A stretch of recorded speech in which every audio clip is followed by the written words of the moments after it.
2017, the Libertarian Union was formed. Finally, the average Joe Libertarian could find a thriving community of independent podcasters and content providers, all in one convenient location. At Libertarian Union, we'll always have the latest news, interviews, discussions, and even movie reviews. With hundreds of episodes and more added all the time, you'll always find something fresh at libertarianunion.com.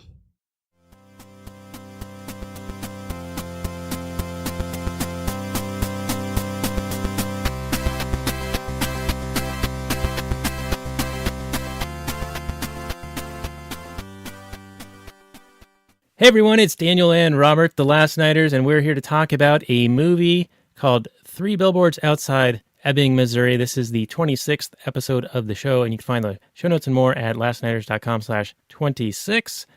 My co-host Robert is with me, and we are going to have a good time. This is a movie that's going to spur a lot of discussion. We've already touched on that in a little bit of our pre-show action. How you doing, Robert, before we get into the Google description and start working our way through this one? I'm doing great, sir. Thanks for having me back on the show. Glad to be here. I agree. That's your cue to talk. Circle gets the square. Okay. All right. Three Billboards Outside Ebbing, Missouri came out last year. Drama crime film, 1 hour, 55 minutes. 8.2 on the IMDb, 92%. Rotten Tomatoes, 88%. Metacritic, and 87% of the Google users like it. Here is the description. Mildred Hayes, a hard-nosed mother, is seeking justice for her murdered daughter. With no arrests after 7 months, Mildred puts up 3 roadside signs to goad Ebbing Police Chief into action. But the law, and especially Sam Rockwell's hot-headed deputy, don't take kindly to the provocation. And the townsfolk are on their side, but Mildred doesn't care about ruffling a few feathers. In fact, she's happy to pluck the whole bird. Came out November 10th, 2017. Director Martin McDonough, and he did the screenplay, got several Academy Awards, and was nominated for much, much more. Of course, stars Frances McDormand and Woody Harrelson and the aforementioned Sam Rockwell. So what do you think of the description before we get into this? What a powerhouse cast. These guys really kill it in this movie. Just strong performances all around. There aren't any really weak performances. In fact, even the bit parts are played really, really strongly. The ditzy new young girlfriend of the ex-husband springs to mind, of just a girl that steals every scene she's in, even though she's only got like a minute or two of screen time in the whole movie, but she stands out. Tyrion Lannister, I don't know why his name isn't springing to mind, but he does an excellent job. Just everybody in the film has imbued each of their characters with a lot of personality and depth. So fantastic. And like the evil Dixon's evil mom, she was fantastic too. And she's even got like an armadillo that kind of like lives on her lap. Fantastic. Oh yeah, Grandma from Napoleon Dynamite. Yeah. Yeah, and then Peter Dinklage, Tyrion. So that's all personality plus. Yeah, it's a well-casted film. I will certainly agree with you. You better. That's all we're going to do is just keep agreeing with each other. You're a son of a bitch. I agree. Circle gets the square again. I think you've won this round, sir. All right, so what do you got? Where do you want to start with this thing? I know there's a lot to talk about. So why don't you guide me? Well, there is. This? I mean, the main plot revolves around a woman who has lost her daughter in a brutal, violent murder. There was a rape and a murder, and then she was set on fire. And you can imagine the horror of that for any parent. But then you get a scene where treated to a very emotionally powerful scene where it's the last time we see the daughter. And the daughter's like, I hope I get raped on the way to whatever it is she's going out to do that night. And then Frances McDormand says, I hope you get raped too. And those are the last words she says to her daughter. And you can imagine how horribly she feels about that. And then, as you can imagine, with people not getting justice, not getting their crime solved, the frustration that she feels. So she takes out these billboards, which are really, I mean, you can imagine in the world that this takes place in, how it ruffles up the feathers. But if this had taken place in like a city, like a New York City, would people even notice? I can imagine people, maybe there'd be a little blurb about something, but it would be something you would walk by on your way to work and you would just go about your business. I mean, I can't imagine. They seem kind of tame. It's not like she's accusing anybody of anything. All she's doing is, why hasn't there been any progress in this case after so long? Why haven't you done your job? It's all the billboards ask. But yet that's enough get everybody all upset about her. And her solution is the solution of many aggrieved parents, unfortunately, in not only in the country, but in the world, because you have government, which is a really reactionary organization. And politicians like to get votes, and they like to curry favor, and they like to be seen as, action takers and protectors of the people. So you've got your aggrieved parents who say, if only government had X power, then this would have been prevented, or we would be able to catch, this person's killer, or this would not happen again, or right. Fill in the blank of government power equals good. And how many of those laws, like Becky's Law or Billy's Law or whatever, exist? They're always named after the kid. Exactly. I mean, they have a real name, like Bill blah blah blah 647, but yeah, they're always named after the dead child. And so then the parents, they seek government they look to government to give government more power to hopefully prevent this tragedy that happened. And that's what Frances McDormand's character does in this movie. And so that's why I thought it was a really interesting film to talk about.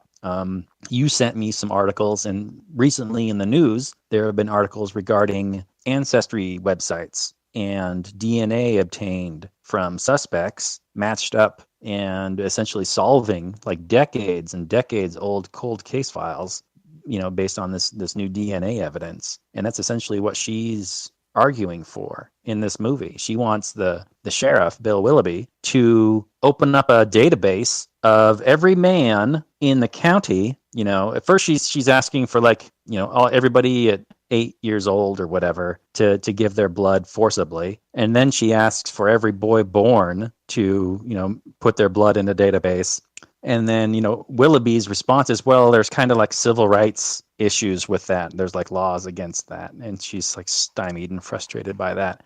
And the crux of my discussion, or what I think we should be discussing, is, whether that's right or wrong, or moral or immoral. I mean, do people have a right to their own bodies? I mean, I think this falls on line with, we've kind of discussed this in the past, with the things like the Sesame credit situations, where if people want to volunteer their blood or their DNA to be part of some database to show kind of virtue signal and show, hey, I'm a good citizen, I haven't committed any crimes. I don't know if I'd necessarily trust a government organization, because I don't know if you know this or not, but the government is organized full of corrupt, horrific people, human beings who seek power, and they're not above framing people for crimes which they don't commit. So anyway, all those are basically my big mind vomit into your ear holes. Grab any of that and let's play with it, or go off your own thoughts. All right. Well, that was a fair amount, and I think we can dig into a bunch of this juiciness.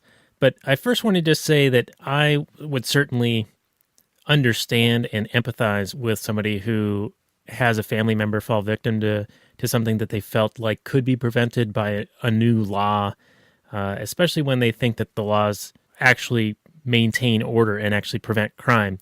But as you've said many times, the more laws there are, the more criminals there are, because the more things are outlawed. You're essentially manufacturing crime.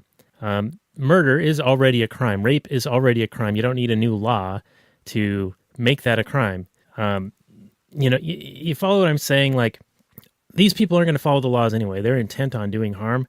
And the best thing that you can really do is have situational awareness, have the means and ability to defend yourself if you're not able to avoid a dangerous situation. And that's, those are the two main drivers as to preventing and dealing with a criminal, violent assault, attempted murder, or rape, in my humble opinion.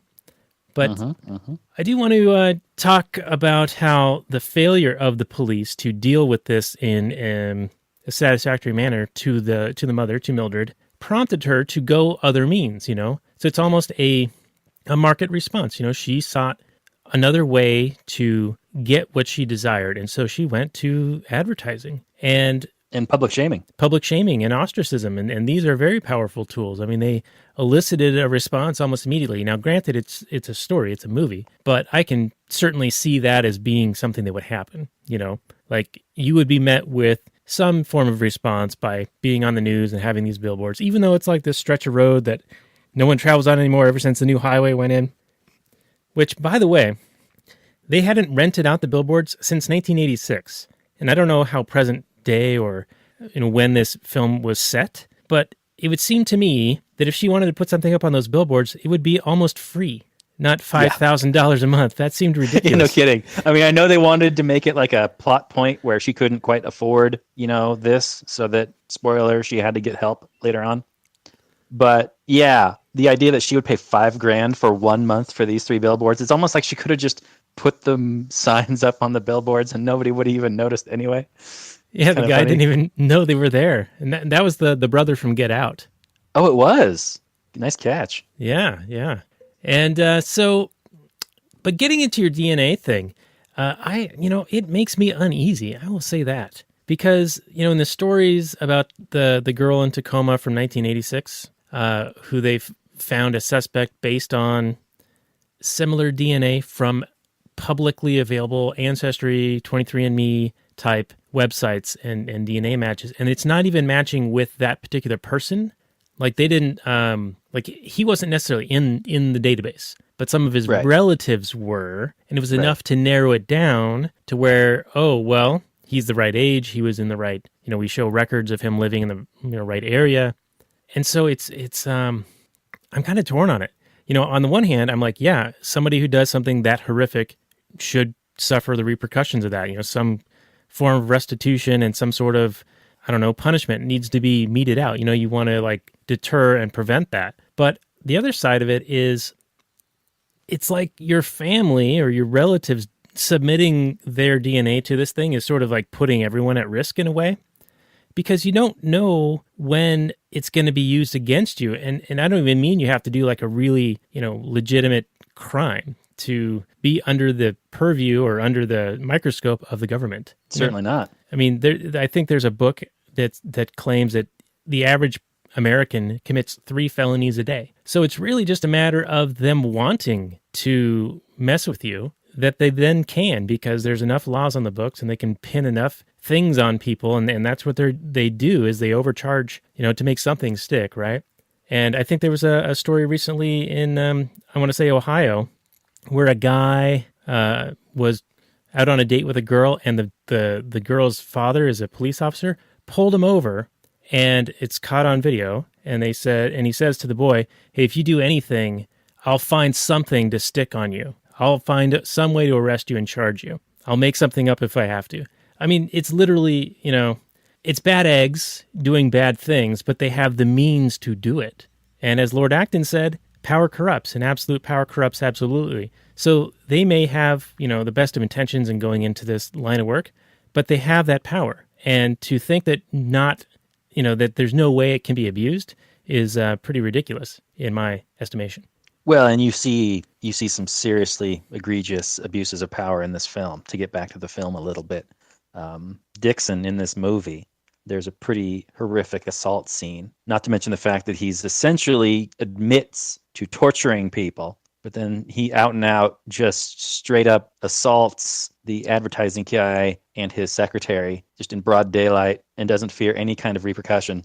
And there wasn't really any. I mean, yeah, he got fired, but he didn't get arrested. He didn't get charged. He didn't go to trial for this. No, not at all. That's what usually happens. And I'm surprised he even got fired. I mean, it had to happen for the story. But it's so rare that any cop, no matter what they do, actually get fired. I mean, usually they get some sort of a paid vacation, and then they get put on desk duty for like 6 months until everybody, everything blows over, and then they're back out on the streets.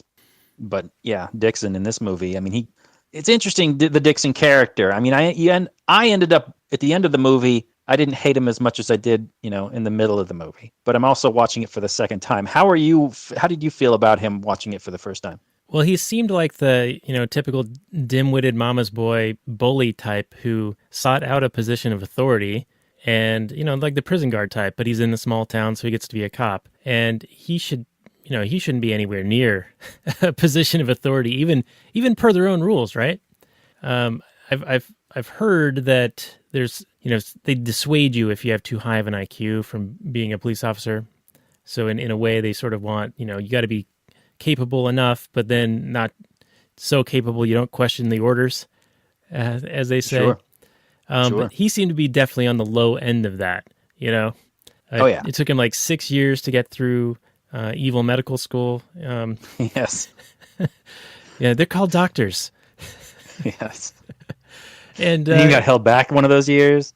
yeah. And he's been torturing people, and then even Mildred, tricked him into saying, "Oh, heard you were in the torturing black people business," and he's like, "People of color torturing, please."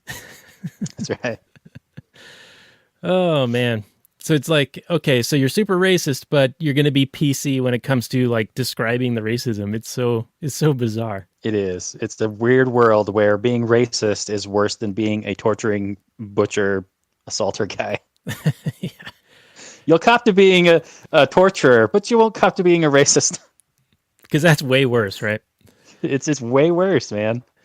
Yeah. So, back to the public shaming and ostracism. Personally, in my neighborhood, I've seen a couple of this type of security service, this type of resolution happen. There's been signs put up in various areas of the neighborhood describing, like, don't trust, such and such person's name. He steals things and he's a heroin addict. Or there's a plot of land that's around the corner from us that had a trailer fire. Yeah, it sounds like a great neighborhood, right? Great place to raise kids. Yeah, and it burned down, and then the guy hasn't been back since, but I guess he was a big meth head, and so people in the neighborhood put up signs like, this is terrible, this is a blight. One less meth lab. I don't know how much people are complaining about. Yeah, and another thing had happened, I want to say last summer, and somebody posted up like a description of the events of somebody assaulting someone else on all the telephone poles, so like you'd know, something had happened in this area, this is the person we suspect or whatever, because they didn't really get any response out of the police, right, the sheriff, and so people take it into their own hands and make sure that there's at least some consequence, some repercussion. And as we said before, ostracism is a very, very powerful thing. I mean, humans are social. And, it's actually like a form of torture to be put into isolation for an extended period of time. I mean, people go crazy from that. So, yeah, it's a very, very powerful, it's a very ingrained need is to have social interaction. Absolutely. So do you see kind of what I was saying about Frances McDormand's, her desire to, catch the killer essentially at all costs? I mean, she would have been all for any kind of state granting of powers, like Emperor Palpatine taking extreme, dictatorial powers, just until the fighting's done. Then he'll cede power. Totes he promises. She would have been totally for that. So were you? I mean, obviously, I think you were, you were supportive of her, in getting justice, but you thought that she was going too far there. Yeah. Yeah, I think that the means are important. And if you're going to treat everyone as if they're a potential criminal, when there's been no evidence that they had any part of being in that, crime, if you're talking about like forcibly drawing blood out of every person in an area, I think that certainly oversteps many, many boundaries. Whoa, Daniel. Not every person in the area, only men. She was sexist about this. Touche. Yes, this is true. She had narrowed it down slightly, ever so slightly. Yeah, I mean, I'll grant her that the majority of people raping women are men, but there are quite a few men that are raped by men and some women, and women do commit crimes as well. So if she's wanting some sort of a universal DNA database that everybody can be tested against, I think she would do well to include women on that.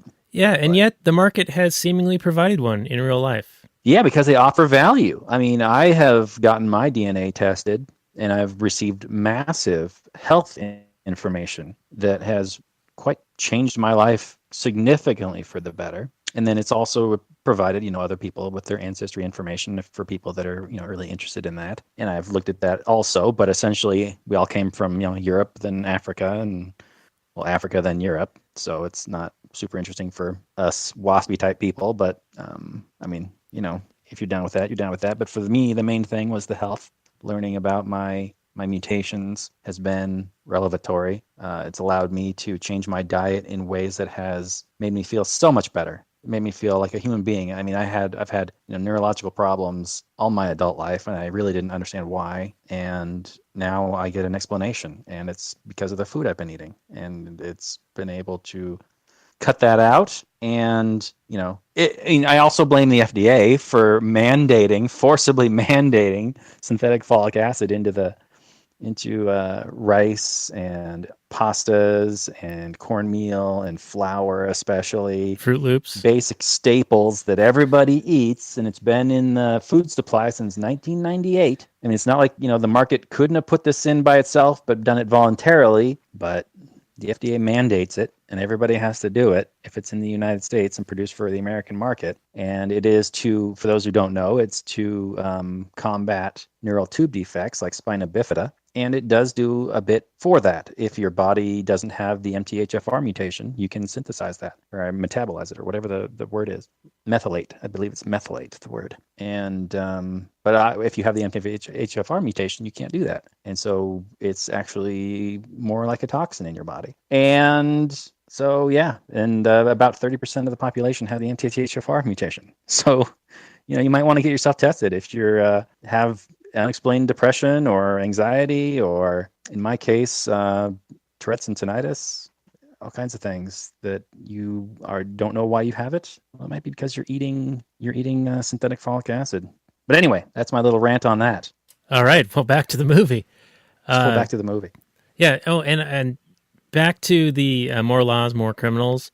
When the billboards are actually being put up, Rockwell's character is out there going, what the hell is this? And he threatens to arrest one of the people putting it up for emptying a bucket. And he's like, well, for what? For and he's like, yeah, one of those environmental laws. So he was, an example of that, looking for any excuse to interfere and, make somebody a criminal just because he didn't like him. Oh, sure. Yeah. As long as they're doing something he doesn't like, he'll find a way to hurt them, to exert his authority and power to hurt them. He's the textbook example of a thug that you would never in a million years want having in any kind of position of power over anybody else, let alone, a United States police officer with the market having zero recourse if he's a terrible person. I mean, there's just what do? You file a complaint about him and then they do nothing in response. That's usually what happens. Did you ever see the video of, there was a reporter who went to a bunch of police stations and precincts in South Florida and tried to ask for a complaint form. And in, I want to say, 85, 90% of them, he got menaced by the officer at the desk, like threatening him with arrest or saying, well, you need to tell me what it is. I can't just give you a form, even though it's supposed to be, I think, by Florida law. And, correct me if I'm wrong, everyone. But there's supposed to be a form, and it's supposed to be anonymous, and it's supposed to be taken seriously, and it's supposed to be a method of feedback for the department that's supposedly serving that community. And when this guy went and did it, and he did it on video, you can find it, I think, on YouTube or Facebook. It was a harrowing experience. I would not want to have gone through that and actually had to, submit some kind of a complaint and be threatened in the way that he was. Yeah. Yeah, and you're dealing with not just regular people. Because if that had happened in any other situation, I mean, imagine going into an Apple store and filing a complaint, or any other store, and feeling that intimidated and threatened. It just wouldn't happen. It would just never happen, because you have the power to withdraw your support from that company. Now, it might have happened at the dentist office, maybe, at least according to this movie. Only in this movie. If you're daring the police chief to do his job. Although, I mean, in sympathy to the police chief, and I think this would be in sympathy to anybody in his position, I mean, what's he supposed to do? Like he says in the movie, these cases are usually solved by some guy talking to another guy and bragging about a thing. What would somebody advocate he do or be able to do to solve the case? Because I wouldn't go so far as to, advocate what Frances McDormand advocates. Yeah, I think Woody was in between a rock and a hard place. I mean, there wasn't a whole lot of leads, and there is actually a bar conversation toward the end that leads us to believe that is what who the person was who did this horrific act. But just touching on the dentist again real quickly, the dentist was, I guess, buddies with Chief Willoughby, and he was upset about these billboards, and so he was going to torture Frances McDormand, Mildred, in response. like trying to pull a tooth out that didn't need to be pulled out. And she's like, well, don't you need to look at it? And he's like, barely looks. He's like, yeah, it needs to come out. And then she drills through his thumb. That I thought was like a defensive thing. Are you giving her a pass on that? I am, yeah. I think that she got the heebie-jeebies from him as a result and knew that she had to get the hell out of there. Yeah, I mean, I think she could have just left. She could have gotten up out of the chair. But I do kind of, I mean, I guess it's technically, I would say it's defensive, what she does. But also, she probably could have gotten by without drawing blood. But, then it's not a scene. She chose then to it's not do a that scene in the movie. And that sends a message like, hey, don't mess with me, buddy. don't try and pull out teeth that don't need to be pulled out. Then I'm with her. Yeah, and I think because it's a movie, you had to have some kind of dramatic scene. You couldn't be just like, oh, she just left because she felt weird about it. Right. There had to be a little bit of action. There has to be some action. And, I'm not going to second guess, if this actually happens in real life. If somebody feels threatened and that's the way that they choose to defend themselves, I'm not going to sit here and second guess them. I mean, not only are you trying to defend yourself, you're also trying to send a message that, hey, don't ever try this again. And I guarantee you that dentist would not ever try and pull a tooth. Not only would she never go to that dentist again, but if she ever did, I think you'd definitely think twice before you ever tried to pull a tooth that needed to be extracted or not. Yeah, agreed. And, there's another thing I wanted to bring up is when Willoughby first comes up to Mildred's house, because the billboards have now elicited a response and he comes and talks to her. She opens the door cautiously and he asks if they can talk. And she makes a point to close the door as she comes out and says, no, we'll talk outside. And I thought that was, quite appropriate. Like, I wouldn't want to let them in my house either. Oh, yeah, completely agree. I think far too often in films and TV, you see people just letting cops into your house. And if you're really first of all, you have no obligation to talk to them. You're absolutely under no obligation at any time to ever talk to them for any reason. But if you do and you feel like you want to, I would not. Yeah, I would. I mean, unless it's a driving snowstorm blizzard, I'll be talking to them outside. Because just asking one of those people, regardless of how helpful you're trying to be or how good of a person you believe they are, you're probably in violation of some such thing, and it's just not worth taking that risk. All right, and just to point out, we have not given any medical or legal advice during this episode, even though it might. Yeah, it's just what we would do. Yeah, it might be perceived that way, but it is. I'm telling you now, it is not medical or legal advice. That's our little disclaimer. Well, it's not medical advice to defend yourself from somebody who's trying to rip your teeth out. No, I was talking about your folic acid. Yeah, I'm just talking about myself, man. That's right. That is right. That's what we do here. We talk about movies and ourselves.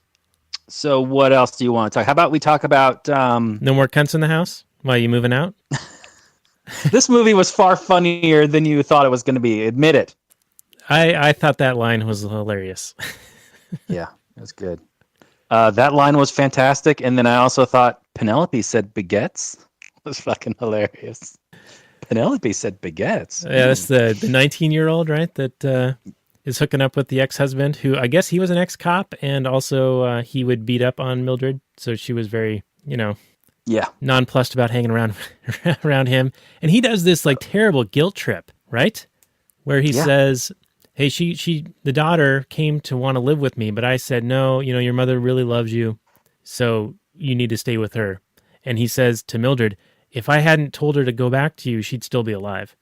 And I was like, that is a horrific guilt trip that really has nothing to do with the terrible event that happened. It could have happened because she moved in with him. It could have happened because any million reasons, right? Sure. Yeah, it's that kind of line is just meant to cause pain. I mean, that she already feels horrific about the whole situation. She already has a massive amount of guilt and should just pile on that kind of crap. Oof, that is a terrible thing to say to another human being. There's a lot of strong drama, emotional moments in this movie. I thought it was just really well done. All right, so one thing, but we do need to get on and talk about the culpability argument. It's kind of a throwaway scene in the movie. I mean, it establishes her character, it establishes how she feels about religion and some other things, but it's not necessarily like the main crux of her, character's philosophy. I think she's mainly just trying to make a point to get this priest out of her house. But I think it's worth discussing. So what she basically says is there's this priest in the house, and he's like trying to get her to go to church and blah blah blah.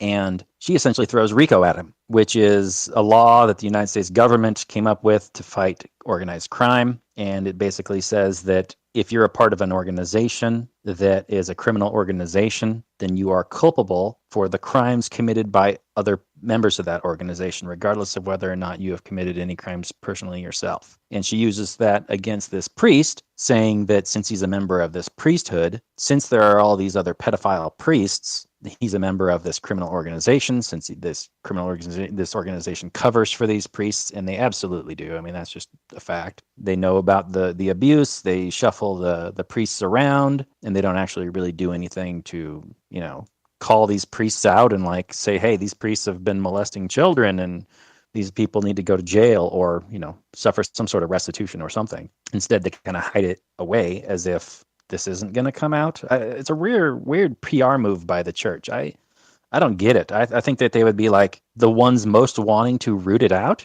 but they're not. They're the ones that protect it and perpetuate it. So I don't know. I think it's a strange move, but what did you think about her argument that, I don't necessarily being, guilt by association is in my mind, bullshit. We're individuals. You're individual. You're guilty for your own crimes. Now, it does say something about your character, the people you associate with, and I'm all for people wanting to disassociate with you based on your associations. Hey, I don't want to hang out with priests because, some of them are pedophiles. Okay, sure, fine. Why not? But I wouldn't be for, say, well, let's throw all priests in jail because some of them are pedophiles. No, I'm not on board with that. But I want to hear Daniel's thoughts on this issue.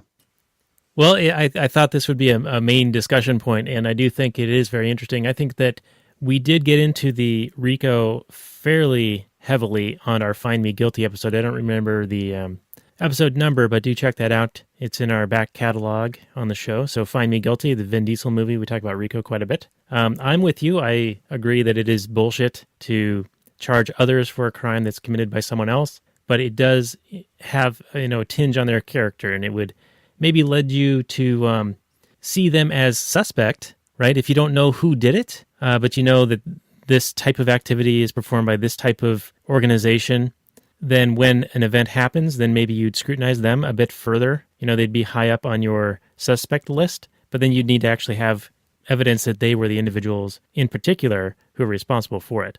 And speaking of, the church stuff, I don't know a whole bunch about. I mean, I've seen news stories and whatnot, and it's like one of those like things you hear about enough to the point to where there's even jokes about it. But I find it interesting that they put it in a Hollywood movie because isn't people who make Hollywood movies also facing similar, I don't want to say charges, but like allegations or rumor? Well, I don't know if you're familiar with the lefty mentality that dominates Hollywood, but they're not super hot on, super concerned with self-reflection and introspection. Yeah, and there was even, I think at the Academy Awards, let me confirm this, there were copycats of the billboard, right? This movie it had a copycat effect, so a lot of people were going around putting up billboards facing things. And it says here on the Wikipedia, on or around March 1st, around the time of the 2018 Oscars, 3 billboards were taken out in Los Angeles stating, quote, "We all knew and still no arrests." The second one said, "And the Oscar for biggest pedophile goes to," and the third one said, "Name names on stage or shut the hell up." Mm. Well, yeah, Corey Feldman, I believe, is someone who's been very vocal about the pedophiles that are very high up, like the heads of studios in Hollywood, and how they'd have parties and basically invite a whole bunch of underage boys to satisfy the guests and whatnot. Bryan Singer has been kind of outed for his activities in that situation. He's the director of like the X-Men movies and probably some other, and the Usual Suspects. Yeah, I think this is something that is fairly well known in Hollywood circles. Yeah, so to write in this culpable argument, especially related to the church, it seems counterproductive to the entire operation when you're making a film and there's similar rumors and accusations hanging over that industry. So yeah, you're right. The self-reflection, not so good. Not super good. I mean, I think they like to make these kinds of movies. Not to say that the director and the writer of this movie, which is the same person, specifically had any sort of agenda, because I don't know anything about him. But if there's anybody that likes to talk about how great they are, it's basically Donald Trump and then Hollywood elite people. And they could make a movie like this and then talk about how brave they are and how much they're doing to stop the abuses in Hollywood, at the same time not naming names. It's kind of a backhanded way, it seems, for them to do that. I don't know. I really don't know the specifics of this particular situation, but they'll get on stage and talk about how important their industry is and how much great they do in the world. And they're entertainers. And yeah, they do drive a bit of culture, but I wouldn't say that they're doing it in a good way. It's probably the way they want it to go, but if I had my druthers, it'd be more books like The Founder and Atlas Shrugged, and although they are making The Fountainhead. I forget who it is, but it's is it Singer, or is it somebody else that's making The Fountainhead? I forget. I don't know, but I think I heard some similar rumors as well. So I think it was Zack Snyder. It's Zack Snyder that's doing The Fountainhead next. Oh, that's right. Yeah. So Superman himself. Yep. If he's got strong source material, he tends to do a good job. So we'll see. Yeah, it's a strange project for him because he's usually all about setting and action and CGI motion and explosions and stuff. But yeah, when he does have the source material, he does do a good job. Although the Fountainhead is essentially a human drama, a courtroom with a courtroom scene at the end, and just basically a lot of dialogue. Yeah. So we'll see how it goes. I mean, maybe it'll show them rebuilding all those buildings from Superman and Zod, smashing them in Metropolis. That's what Rourke is doing. Howard Rourke is commissioned to design all the buildings that were knocked down in Metropolis. That'd be so sweet. Yeah, so meta. It's like a sequel, Yeah, that's it. Oh, I would definitely go see that movie. All right, so I have a couple more points, and then we're actually running low on time here. But did you notice the deer looked so fucking fake when she's? Yeah, that bummed me out. It didn't. I mean, as someone who has deer all around all the time, yeah, it was definitely either part of it was like a CGI deer, and then another part was like a green screen deer. So it wasn't great. Yeah, it was like the alien in Alien 3. I mean, we just did Jurassic Park last episode, and we were talking about how the CGI was pretty good, even though it was like cutting edge at the time. This is, it's 2017 when this is made, or 2016. I mean, this is a poor showing. Yeah, I mean, I could defend it only in the sense that they didn't have like Weta doing it. I mean, I'm sure they just hired some house. They're like, well, all we need is this deer. We don't need like 5,000 orcs or anything. So we don't need like the best people to. And it can't be a real deer because then PETA will be all over our ass. There you go. Or PETA. So yeah, I mean, they probably either in-housed it or shopped it out for very low amounts of money. It's disappointing, but it doesn't really ruin my image of the movie. It's a short little scene that, as long as you're standing far back far enough from the screen, it's okay. Yeah. Well, again, counterproductive to the entire operation.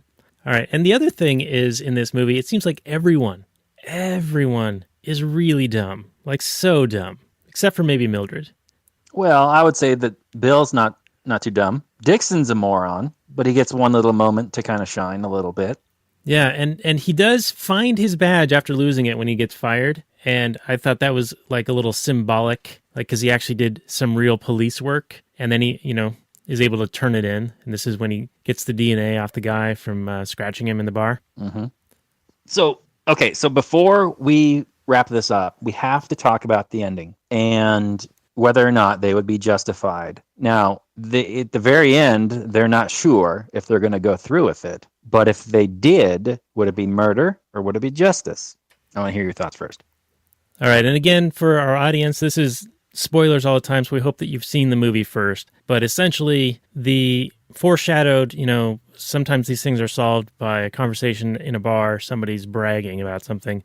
Well, at the end here, the Sam Rockwell character, he's been fired for being a racist asshole, assaulting Red, the advertising guy, and the guy from The Wire, who is the new police chief, fires him.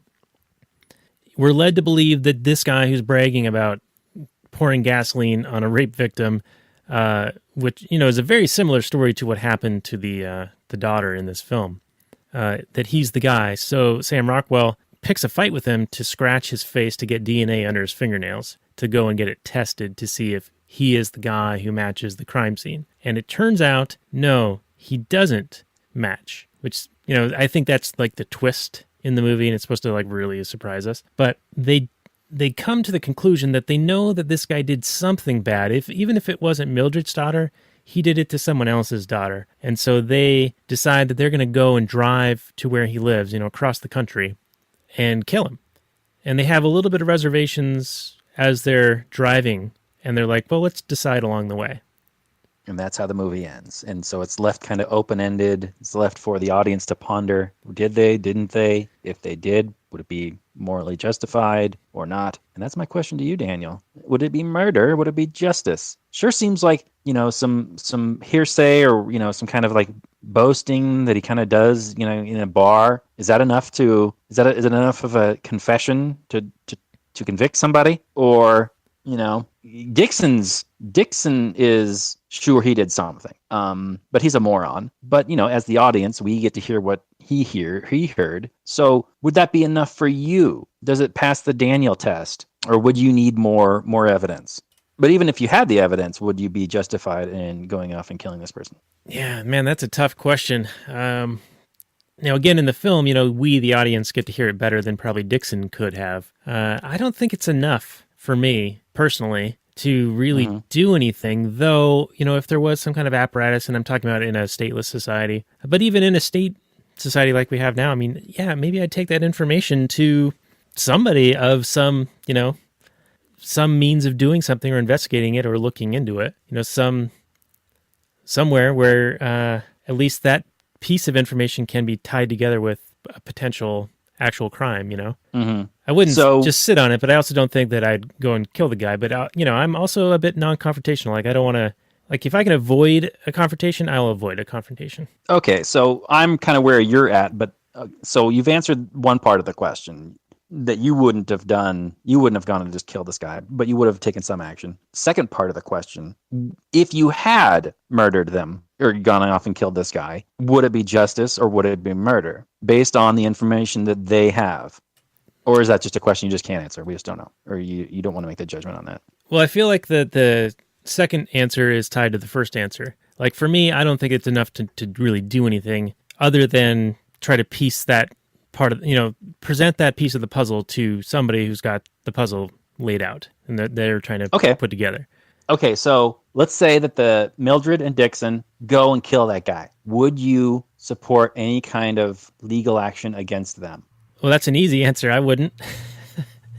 Okay, so even in a stateless society. Well, in a stateless society, it's not really my business. Like, I wouldn't choose to associate with them, but I think that there would be structures in place to where there'd be competing security firms and there would be repercussions to actions and things of that nature. People would have reputations. I think that they would have a poor reputation as a result. So personally, I wouldn't want to hang out with them, deal with them, do business with them, or any of those things. But again, it's really hard to know exactly how such a structure would function. But back to present structures in place, I wouldn't advocate that anything be done to them as a result in the current structure, if you follow. So you'd be kind of, even though they don't even know the victim, you'd kind of be supporting of this kind of like vigilante justice death squad, essentially. Because that's what they are. I mean, they're a vigilante death squad. And I don't necessarily mean that that's like a bad thing. Of course, death squad has negative connotations, of course. Yeah, it doesn't give me the good feels, Robert. As any kind of bad thing. I mean, all cops is institutionalized vigilantism. So to answer my question, Daniel, do you support vigilante death squads? ANCAP vigilante death squads. Well, yeah, vigilante just meaning outside of the normal bounds of the legal law. Yeah, absolutely. Death squads, I don't know about that. Right. Well, but they are a death squad in this situation, right? Yeah, they certainly would be. Okay. But yeah, it's a tough question, and I think that the market would have a response to deal with it. But yeah, I don't know particularly what that would be. Sure, neither do I. But I think it's fun. It's a good movie to sit and ponder and discuss. Thank you for your answers, as honest as they are. Well, yeah, I'm trying to give you good answers without pinning myself down too much. Oh, you will be pinned down, you son of a bitch. All right, so before we get into our final summary and review, I wanted to ask you if there were any tears jerked out of you, and in particular at the orange juice scene. This is where Red is in the hospital as a result of being beat up and thrown out the window by the Rockwell character, and Rockwell saves the file from the police station that's on fire because Mildred threw Molotov cocktails into it. And he doesn't know, Red doesn't know it's Rockwell under the bandages, and he offers him orange juice. For me, that was not the scene that jerked any tears. I'm curious if that was that a scene that worked for you in terms of emotional? I mean, it's a nice moment for Red once he finds out that Dixon is actually Dixon there, and he still gives him the orange juice after recoiling in horror. And Dixon, apologizes, and he's starting to feel some. It seems to be the letter from Willoughby really changed Dixon. It's like all you need is love to be a good detective, and all of a sudden Dixon's like this kind of good guy. Real character development doesn't really work like that in the real world, but in the world of this movie, I think it's perfectly fine. I feel like on Dixon it might have worked because he's so dim-witted and such a mama's boy. I mean, his mom, he literally does everything that she suggests. Like, oh, you want to get back at her? Well, go after her friends. That's like great motherly advice. And of course, he's got the apparatus of the state with which to do it with impunity. Right. And he is a character that, basically idolizes Willoughby, because Willoughby's essentially the one competent guy with actually a heart, even though he's a cop. But no, the scene that jerked the most tears for me in this movie was the suicide scene. And I thought it was an interesting move on Willoughby's part, and his justification was that it was a gift because he didn't want to put his family through, giving her the memories of him wasting away to, decrepitude, but, leaving this memory of him in essentially the prime of his life with her. I thought that was a really powerful moment. I mean, I don't know if I'd necessarily make that same choice, but that's what, good movies do, is the characters make interesting choices. And I think Willoughby makes an interesting choice when he just, plans out this, kind of perfect day with his wife and his family. And he has this little game that his daughters can play. And he knows it's the last time he's going to see him, when he tucks him into bed at night. And then, the last words he says to his wife, and then he writes these letters and goes out and kills himself. And man, that hit me right in the feels. I can't necessarily identify in terms of having a family like that, but I can appreciate from a human point of view, knowing, that your time is super limited. I mean, all our times are limited, but his time was like really limited, and he knew that it was essentially a shit show from there on out, and he didn't want to subject his family to that. And it was an interesting, powerful choice he made. So yeah, and then seeing, the reaction of his wife being, devastated, and that's always really hard. And then knowing that the daughters are going to be devastated, and it's just a really hard thing to lose your father and your husband. So that was my scene. Yeah, I agree. That was a very difficult scene, and it was also one of the plot devices, I think, that helped make the town being against Mildred more believable, because Willoughby had the pancreatic cancer, and everyone knew, and here Mildred was, like calling him out and being an asshole to him in their perception, right? Because I think any other scenario would have had the townspeople like be on board with the mother of a murdered, rape victim who was burned. Sure. So they had to have something to turn it the other way. And I think Certainly. It was fairly effective. And Harrelson, I think he shows us his chops in this one far more than he did in the Planet of the Apes, the most recent one. He had a little more meat on his character to play with, I think, in this one. Yeah. And we've seen this type of decision, a couple of times before. We saw it in Deadpool when Wade also had cancer and didn't want his girlfriend to go through that. So he leaves and then goes to this experimental government, what he thinks is a government lab, and it turns out it's not. And then also in Find Me Guilty, where, what's his name, Jackie was like, no, don't bother coming to the trial. I don't want to put you through it. That's right, yeah. Yeah, and the Vince Vaughn character does that in The Brawl in Cell Block 99, which is another film that just came out last year, and not one we've done on the show before, but it's another example of this type of sacrifice to save your family and loved ones from the emotional baggage that would come with the deterioration or the trial or whatever the harrowing event is going to be. But I gotta say, sure, Harrelson is saving them from seeing him wither away, but he's not saving them from the experience of, hey, my husband or my dad shot themselves. I think that would also be a rather traumatic thing, though more of an immediate, shorter term like event versus the wasting away. But I don't know, man, they kind of feel almost equivalent in a way. Yeah, they are in a way. In a way, you could argue that one is more traumatic than the other. One is kind of natural, and one is like a brutal, violent stop. Right, and it cost them, right, the time he had remaining. Sure. And, she may resent him for that, essentially robbing her of the time they had left. Right. And even though he thinks that time would have been, not good, but you're still kind of taking that choice away from her. Right. Not to say that she has any kind of ownership over him, but they did have, an agreement and like a partnership. So. Yeah. And as the time wore down, it would become more and more precious as it became more and more scarce. So I think it would have even more value for them. So I don't know, man, I'm kind of torn on it. I mean, and we really need to start ending the show here, but I think maybe later on, like it might be a matter of timing for me. Like, yeah, once you're past a certain point where you're like, okay, it's only going to be suffering for everyone involved from this point on, then let's do the thing. Versus back when he's still relatively capable of doing stuff and enjoying time and spending time with them.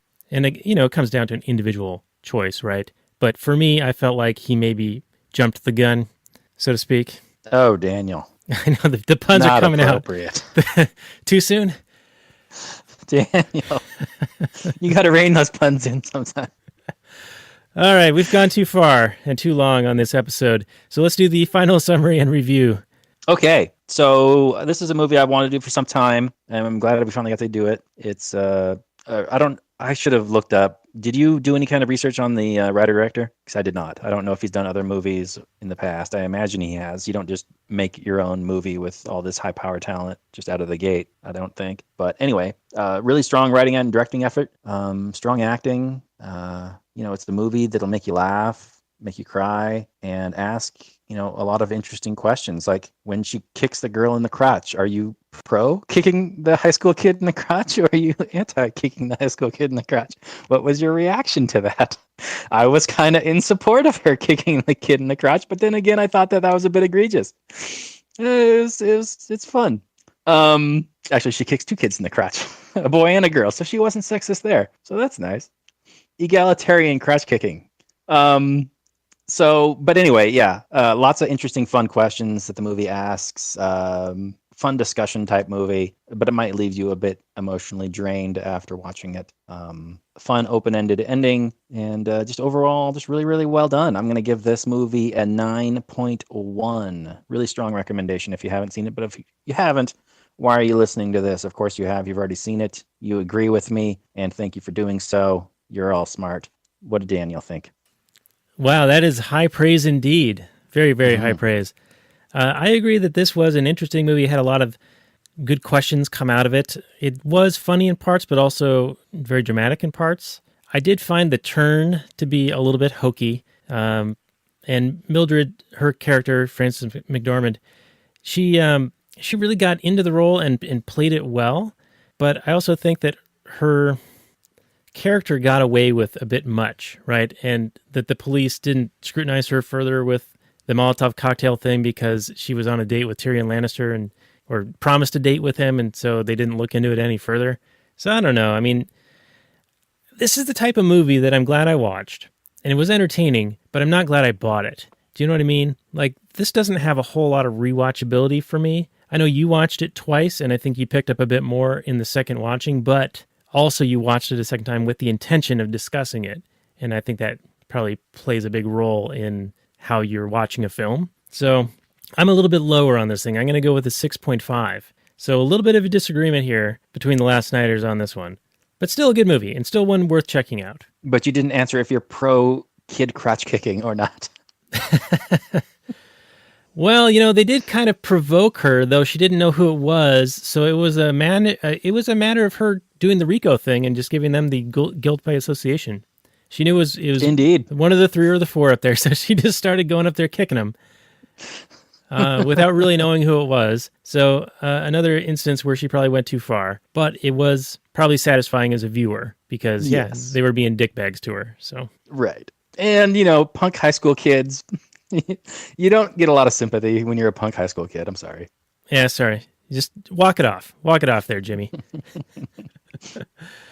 All right, well, that has been our show on the Last Nighters. So, Three Billboards Outside of Ebbing, Missouri. Do check it out. At least give it a rental. And what are we going to do next week? I think we landed on Harry Potter. It's the 20th anniversary of the first Harry Potter coming out. So I think we're going to talk about primarily the first movie and just anything else related to it, the books, the other 7 movies. I know you don't have time to watch all of them. I did send you a thing that related or compared Harry Potter to Star Wars, and that might be an interesting angle to take because I know you're a big Star Wars nerd.